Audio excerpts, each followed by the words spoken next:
कहानी शुरू होती है कैलिफोर्निया के एक छोटे से समुद्री द्वीप से। कई 100 साल पहले यहाँ एक क्लिपर जहाज समुद्र में डूब गया था। जहाज आग की लपटों में जल रहा था और उसमें सवार सभी लोग मारे गए। कहा जाता है कि सिर्फ एक छोटी नाव बची थी, लेकिन किसी को नहीं पता चला कि वो नाव बचाने आई थी या भागने की कोशिश कर रही थी।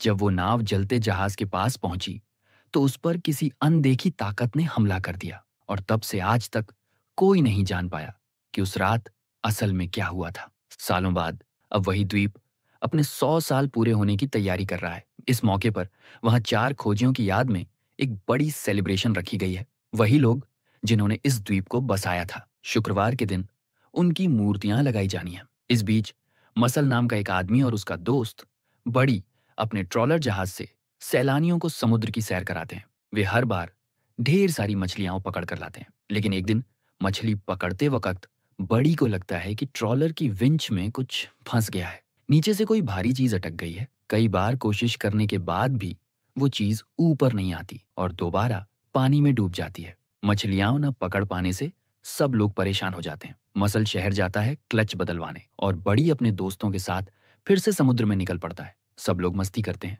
गाने गाते हैं। उसी समय एक बूढ़ा आदमी किनारे पर पुराना खजाना ढूंढ रहा होता है। उसे सीवीड के नीचे से एक पुरानी पॉकेट वॉच मिलती है, पर जैसे ही वो घड़ी उठाता है अजीब चीजें होने लगती हैं। घड़ी अपने आप चलने लगती है और उसके घर के कुत्ते मर जाते हैं। उसे यकीन हो जाता है कि यह घड़ी किसी श्राप की निशानी है। दूसरी तरफ मसल की गर्लफ्रेंड न्यूयॉर्क से लौट आती है। वो कहती है कि उसे वहां अच्छा नहीं लगा, इसलिए वापस आ गई। उसी बूढ़े आदमी से उन्हें वह घड़ी मिलती है जो अब भी रहस्यमय लगती है। घड़ी के पीछे कुछ अजीब निशान बने होते हैं जो लड़की को कहीं देखे देखे लगते हैं। रात होने पर मौसम विभाग से खबर आती है कि आज भारी धुंध यानी फॉग आने वाली है, लेकिन बड़ी और उसके दोस्त मजे में गाना गा रहे होते हैं। अचानक उनके जहाज का क्लच और रेडियो दोनों काम करना बंद कर देते हैं। तभी समुद्र के बीचों बीच एक चमकती हुई धुंध उनका जहाज घेर लेती है। धीरे धीरे वही धुंध पूरे शहर की बिजली और फोन लाइंस को भी ठप कर देती है। शहर अंधेरे में डूब जाता है। गर्लफ्रेंड और मसल कार से लौट रहे होते हैं। उन्हें कुछ दिखाई नहीं देता। अचानक कार किसी चीज से टकरा जाती है। शीशे टूट जाते हैं, लेकिन वे बाल बाल बच जाते हैं। उधर ट्रॉलर पर मौजूद चारों लोगों के साथ कुछ बहुत भयानक होता है। जहाज के केबिन की खिड़कियां अपने आप फटने लगती हैं। बड़ी को समुद्र में एक पुराना जलता हुआ क्लिपर जहाज दिखता है जिस पर कोई अंधेरी आकृति खड़ी होती है। वो मदद के लिए चिल्लाता है, लेकिन जब उसका दोस्त बाहर आता है जहाज गायब हो जाता है। केबिन में रखी चाकू अपने आप हिलने लगती है। कुछ ही देर में एक अनदेखी शक्ति 2 लड़कियों को बाहर फेंक देती है और वही उड़ती हुई चाकू करली के माथे में जा धंसती है। सब कुछ सेकंड में खत्म हो जाता है। अगली सुबह मसल और उसकी गर्लफ्रेंड को पता चलता है कि ट्रॉलर पर मौजूद सब लोग मारे गए हैं, सिर्फ बड़ी किसी तरह जिंदा बचा है। लेकिन पुलिस को उस पर शक होता है कि वही तीनों लोगों का कातिल है। बड़ी बार बार कहता है कि उन्हें धुंध में से आए भूतों ने मारा, लेकिन कोई उसकी बात पर यकीन नहीं करता। मसल ट्रॉलर से एक कैमरा लेकर आता है और अपनी गर्लफ्रेंड से कहता है कि वीडियो चेक करो, शायद उसमें सच का पता चले। जब वो वीडियो देखती है तो उसमें साफ दिखता है कि जहाज पर भूत जैसी आकृतियां हमला कर रही हैं। वो डर से कांप जाती है। उसी रात कुछ अनजानी शक्तियां उसकी तरफ बढ़ती हैं। उसका शरीर समुद्र में गिर जाता है, लेकिन किसी तरह वो दीवार पकड़कर ऊपर आ जाती है। पानी के अंदर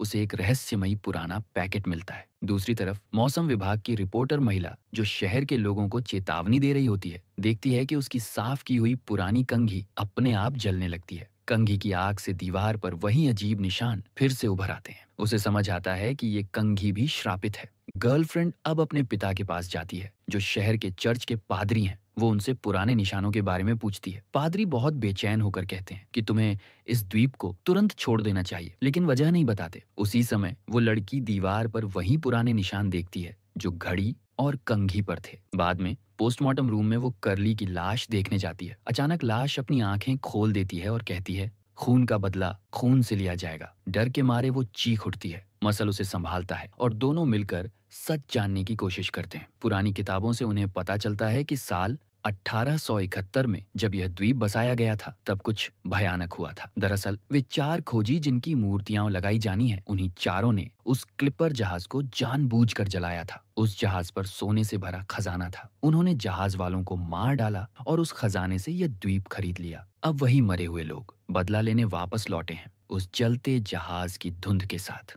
उसी वक्त वही बूढ़ा आदमी जो खजाना ढूंढ रहा था समुद्र में चला जाता है। तभी धुंध उसे चारों तरफ से घेर लेती है और वो चीखते हुए मर जाता है। धीरे धीरे पूरी द्वीप पर वही भयानक धुंध फैल जाती है। फोन, बिजली सब बंद हो जाते हैं। रिपोर्टर अपने बेटे को खोजती है, लेकिन धुंध अब उसके घर तक पहुंच चुकी होती है।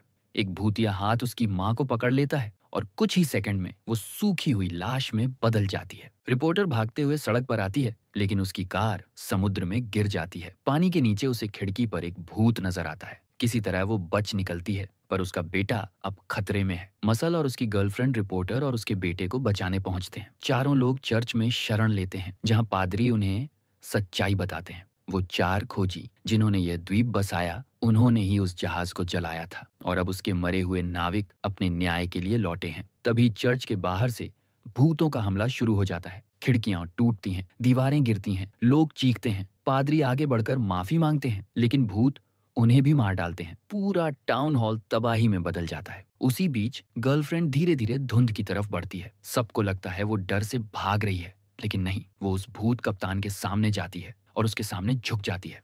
अचानक उसका चेहरा बदल जाता है। वो उसी कप्तान की पत्नी का रूप ले लेती है। भूत उसे अपने साथ धुंध में समा लेता है। मसल उसके पीछे दौड़ता है, लेकिन सब कुछ धुंध में गायब हो जाता है। कुछ पल बाद धुंध धीरे धीरे गायब होने लगती है। आसमान साफ हो जाता है। अब सब समझ जाते हैं कि गर्लफ्रेंड ने खुद को बलिदान कर दिया ताकि बाकी सबकी जान बच सके। और इस तरह वह शापित जहाज की आत्माएं अपने बदले के साथ समुद्र में लौट जाती है और द्वीप पर एक बार फिर सन्नाटा छा जाता है।